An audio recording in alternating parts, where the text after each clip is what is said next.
Nadia. La familia Ferg estaba reunida en la mesa, así como era cada día. Después de un día donde cada miembro cumplió su rutina, debía cumplir su obligación de asistir a la cena para dar un informe de su día. El padre de familia, con la mirada algo cansada y ceño fruncido, comentaba sobre lo estresante que fue la reunión de aquel día, llegando a dar un golpe sobre la mesa de forma repentina al recordar cómo uno de sus empleados cometió un error, siendo consolado por su esposa, que posó su mano sobre la suya luego de salir del susto provocado. Cuando tocó el turno de la madre, ella se explayó sobre lo terrible que resultó organizar la cena para la Navidad que se acercaba a pasos agigantados, y al terminar, preguntó a su hija si la ayudaría. Ella, algo incómoda, respondió que sí. Finalmente tocó el turno de Nadia, la primogénita. Ella respiró profundamente antes de comenzar a decir aquello que repasó en su mente una y otra vez, como un libreto de algo que debía ser cuidadosamente traído a sus sensibles oídos. Les hice caso y estuve informándome acerca de las diferentes universidades y al fin encontré una carrera que es la indicada para mí. Ellos intercambiaron miradas de orgullo y luego volvieron sus ojos a ella, esperando ansiosos por saber qué camino elegiría. Decidí estudiar botánica. La voz de Nadia tembló ligeramente al decir el nombre de su carrera. El silencio seguido de sus palabras solo logró tensarla más de lo que ya estaba. Además, el sonido de los cubiertos chocando contra los platos que cesó, y el frío en su piel, producto del aire acondicionado que congelaba la habitación, la hacían temblar. O quizás era el miedo ante lo que ellos pudieran decir. Sus padres intercambiaron miradas y luego le dedicaron una sonrisa dulce. «Deja de decir tonterías. Es obvio que seguirás una carrera real, ¿cierto?», dijo su madre, y aunque su tono era dulce, había una cierta agresividad oculta tras esa expresión cariñosa. «No, madre, no es una broma. Yo...». Sus palabras fueron interrumpidas por un nuevo golpe dado a la mesa. Nadia posó su nerviosa mirada en su padre, quien le devolvió una expresión cargada de disgusto. «Cariño, tranquilo, ella solo está bromeando. Ahora solo comamos antes de que se enfríe». Intervino su madre rápidamente, mientras le hacía señas de que debía callarse. Nadia permaneció en silencio lo que restó de la cena, con la mirada perdida al recibir esa respuesta que ya sabía que tendría, pero sintiendo que esta vez no podría disimular su decepción. Cuando se le permitió volver a su habitación, salió del comedor lo más rápido que pudo, tomó su celular con manos temblorosas y le marcó a la única persona que parecía entenderla, su mejor amigo Félix. «¿Y qué tal? ¿Cómo reaccionaron?», le cuestionó él, ansioso por la respuesta y en parte esperando de que todo hubiese salido bien. «Como siempre», suspiró, agotada, dejándose caer en la cama para poder abrazar su almohada, buscando algún consuelo en ella. «Es una pena. Creí que con todo el trabajo duro que venías haciendo te permitirían al menos elegir qué estudiar». Félix se comenzaba a desesperar desde el otro lado del teléfono, pero intentó seguir hablando con una voz cargada de ánimos. No podía creer que ella tuviera ese tipo de vida, donde no podía comer lo que quería, no podía ir a ninguna parte sin permiso previo, no podía hacer más que estudiar y hacer lo que se le demandaba. Tampoco se le permitía hablar con nadie, aunque él era una excepción, ya que pertenecía a una familia muy influyente que podría traerle beneficios, pero estaba seguro de que si él, por alguna razón, perdía el apoyo de sus padres, no podría volver a verla. Nadia era una marioneta de sus padres, y él quería evitar que eso siguiera así, porque sabía que ella era una persona dulce y tranquila, que no merecía ese tipo de tratos. Por ello le incentivó a cumplir con todo sin chistar, pensando que ellos apreciarían sus esfuerzos y que así le dejarían, al menos, elegir qué carrera estudiar. Se sentía impotente y muy frustrado, pensando en que, si él se sentía así, siendo que no lo estaba viviendo, no podía imaginar cómo lo soportaba Nadia día a día. «Escucha, cuando vuelva a la ciudad para Navidad hablaremos y encontraremos una forma de convencer a tus padres, ¿sí?», le dijo él desde el otro lado del teléfono. Nadia se aferró aún más a su almohada, buscando algo de calidez en esa fría y solitaria habitación.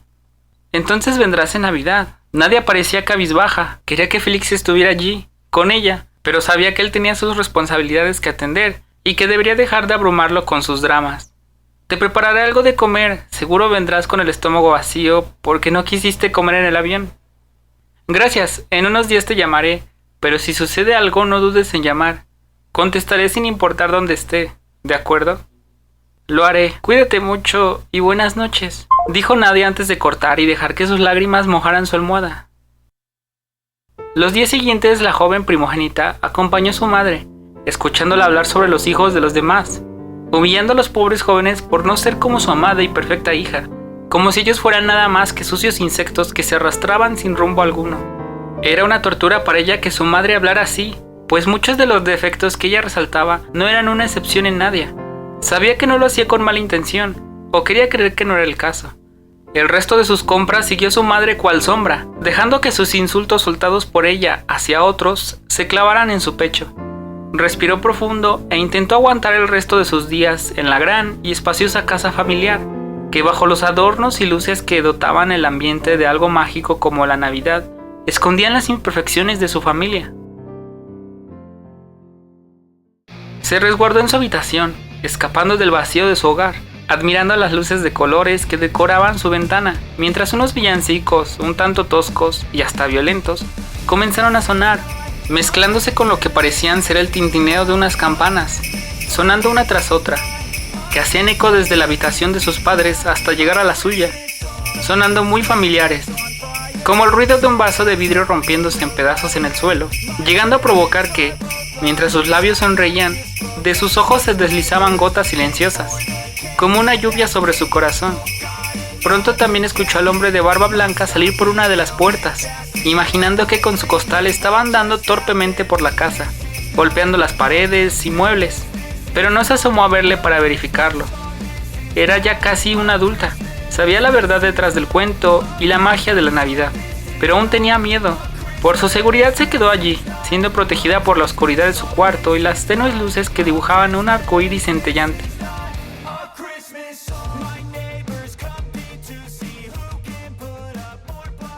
Pasaron unos días. La fiesta que se dio antes del día de Navidad pareció ser solo un mal sueño para todos en la casa. Cuando llegó la verdadera festividad, Nadia se observó durante un tiempo prolongado en su espejo. El vestido elegido por su madre era tan precioso, deslumbrante, pero aquel brillo no parecía alcanzarla.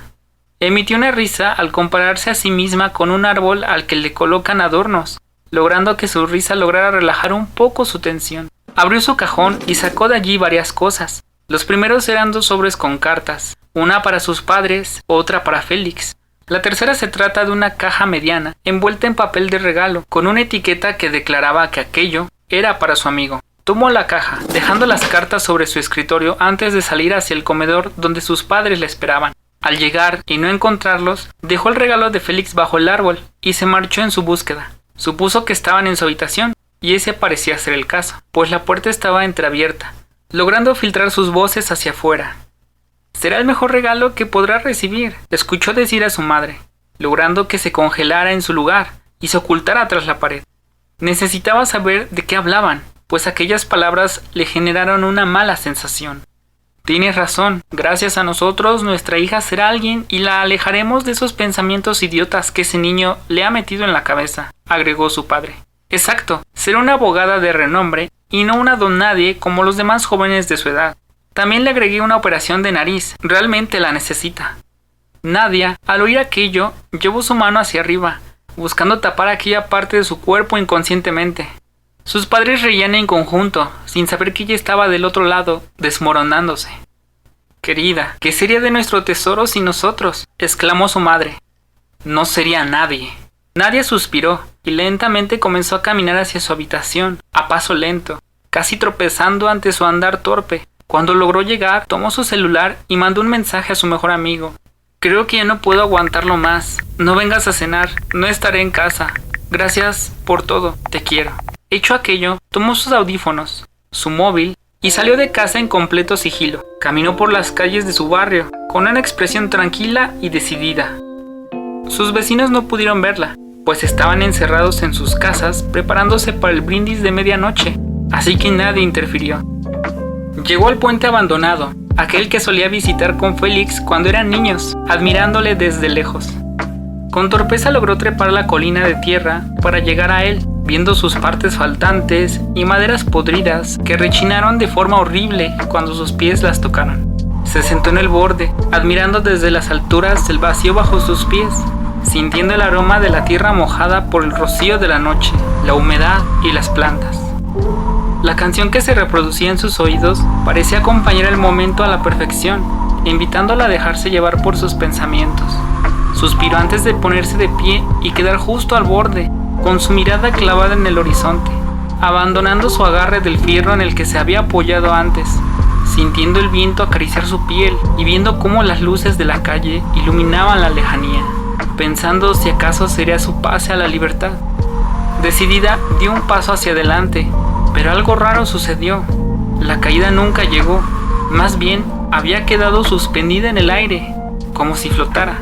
Luego sintió cómo caía hacia atrás, dándose con el suelo. Confundida por lo ocurrido, volteó de forma brusca hacia atrás, encontrándose con algo que la dejó aún más extrañada. ¿Santa?, cuestionó incrédula. La persona que había evitado su salto vestía un traje rojo, con cinturón negro y detalles en blanco, pero era mucho más delgado y joven de lo que se decía.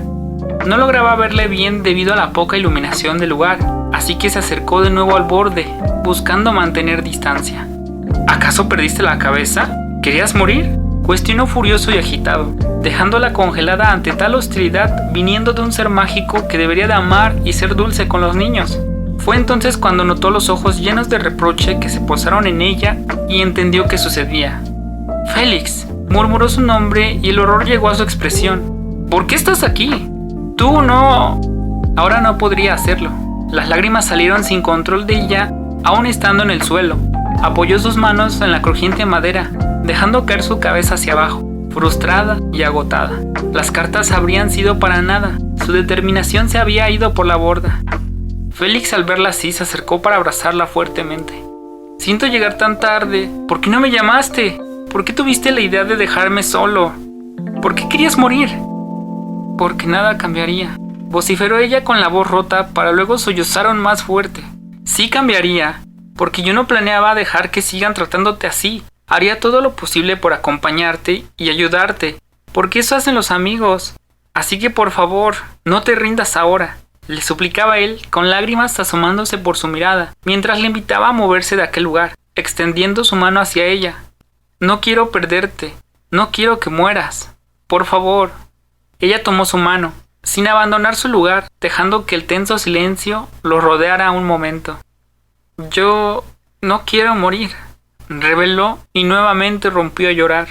«Es solo que estoy tan cansada». Félix logró sacar a Nadia del borde, llevándola hacia un lugar más seguro, y quedaron allí un buen rato, abrazándose, buscando que el silencio calmara los nervios y sentimientos de ambos. Cuando aquello pareció suceder, ambos se quedaron sentados, uno junto al otro, pensando en qué harían ahora. Nadia tenía la mirada perdida, pensando en que, seguramente, estaba siendo buscada por sus padres, y ni ella ni Félix querían volver aún. Ella todavía se sentía perdida, pero él le había dado algo de esperanza, así que lo intentaría de nuevo a pesar de no estar segura de lograrlo, teniendo el consuelo de saber de que no lucharía sola. Él se mostraba atento a ella, agradeciendo el haber buscado la ubicación de su teléfono cuando recibió el mensaje. No quería imaginar lo que habría pasado si lo hubiera ignorado. En plena reflexión, un estallido en el cielo nocturno los iluminó, sacándolos de su ensimismamiento. Tras ese le siguieron otros de distintas formas y colores, adornando el oscuro cielo, anunciando que la medianoche había llegado. «Feliz Navidad, Nadia», dijo Félix mientras le agarraba la mano, mientras metía la otra en su bolsillo, sacando de él algo que posteriormente colocó en la palma de Nadia. Aquello era un collar, con un dije que tenía encapsuladas algunas azaleas. Ella sonrió mientras intentaba no llorar de nuevo al ver sus flores favoritas, colocándose el collar para luego abrazarle. «Gracias. Feliz Navidad, Félix», murmuró ella. «Tendremos que hacer invasión de morada porque dejé tu regalo en mi casa», mencionó un tanto preocupada ante la idea de volver, pero contenta de tenerle a su lado en ese momento. Él sonrió, posando su mirada en las casas que lograban verse a lo lejos. «Bueno, si nos meten a la cárcel por robo, no creo que puedan molestarte ellos ahí». «No, prefiero pasar una vida junto a mis padres que ir a la cárcel. ¿Crees que no voy a defenderte de los otros reclusos?», cuestionó Félix, sintiéndose algo ofendido. «No es eso, si nos metieran detrás de las rejas, iríamos a celdas separadas por género». «Cierto, no lo había pensado». Ambos intercambiaron miradas cargadas de confidencia. dejando que el ruido de los fuegos artificiales y la celebración de algunas familias que gritaban alegremente la llegada de Papá Noel apagara por un momento sus preocupaciones, y que los chistes sobre terminar capturados, ya fuera por la policía o por los padres de Nadia, terminaran por quitar tensiones entre ellos, admirando las luces en el cielo, decididos a enfrentar su futuro.